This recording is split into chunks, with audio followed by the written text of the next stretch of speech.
បងប្អូនទាំងអស់គ្នាខ្ញុំរិទ្ធថ្ងៃនេះខ្ញុំសូមចេញវីដេអូមួយទៀតណែនាំពីអាចលនៈទ្រព្យមួយកន្លែងនៅក្នុងសង្កាត់សាលាកំរើកបងប្អូនដឹងមកយីម្ចាស់ក៏លក់បន្ទាន់ចុះ$10,000បងប្អូនចុះ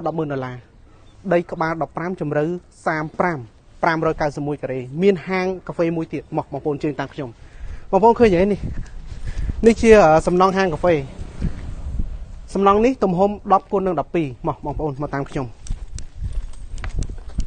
បងប្អូនដីគួរមកឆ្ងាញ់បងប្អូនដីគួរបងប្អូនចេញមើលនេះប៉ុណ្ណានៃខាងក្នុងបងប្អូនទេបងប្អូនមើលតាការ៉ូដឹង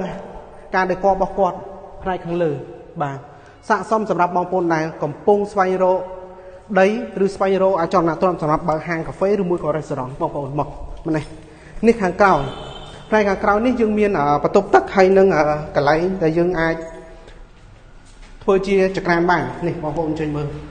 ធំទលាយបងប្អូនបាទធំទលាយខ្លាំងមែនតើបងប្អូនចេញមើលសំណង់គឺធ្វើរឹងមាំខ្លាំងមែនតើបងប្អូនមកទៅលើជាមួយខ្ញុំ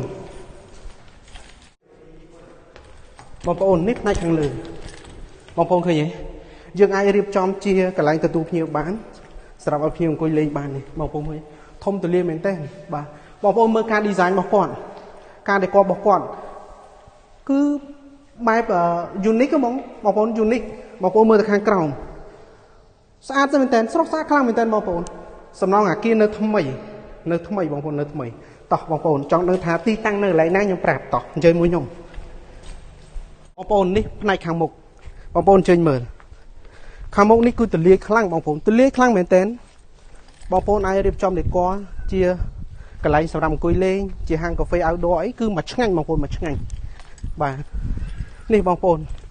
មើលទៅខ្លាំងទ្វារការដេករបស់គាត់បាទគឺអស្ចារ្យហ្មងបងប្អូននេះសម្រាប់ទីតាំងបងប្អូនបាទបងប្អូនចេញមើលនេះទីតាំងនៅលើផ្លូវបេតុង15 ម៉ែត្រកែងជាមួយនឹង10 ម៉ែត្របងប្អូនណាវិទូផ្លូវឡើងទៅកវ៉ាត់ក្រុងទី2នេះហើយខាងនេះបងប្អូនខាងនោះមន្ទីរពេទ្យនាទេពសាលាវណ្ណដាស៊ូមមកដល់មន្ទីរពេទ្យនាទេពសាលាវណ្ណដាផ្លូវចលងតំបន់ដែលពោពេញទៅដោយមានន័យថាសន្តាគារប៊ូទិកបាទទីតាំងនេះគឺស័ក្តិសមមែនទែនសម្រាប់បងប្អូនដែលចង់ប្រកប business ជាប្រភេទស្ងប់ស្ងាត់បាទដូចជាហាងកាហ្វេរបៀបស្ងប់ស្ងាត់នេះគឺត្រូវមិនតែម្ដងបងហើយអ្វីដែលសំខាន់ជាងគេតម្លៃបងប្អូនតម្លៃ35,000ចុះ10,000ដល់សល់25,000បងប្អូនរកឯណាមានអត់មានទេ$25,000នៅលើផ្លូវកែងបេតុងបែបនេះកម្រមានណា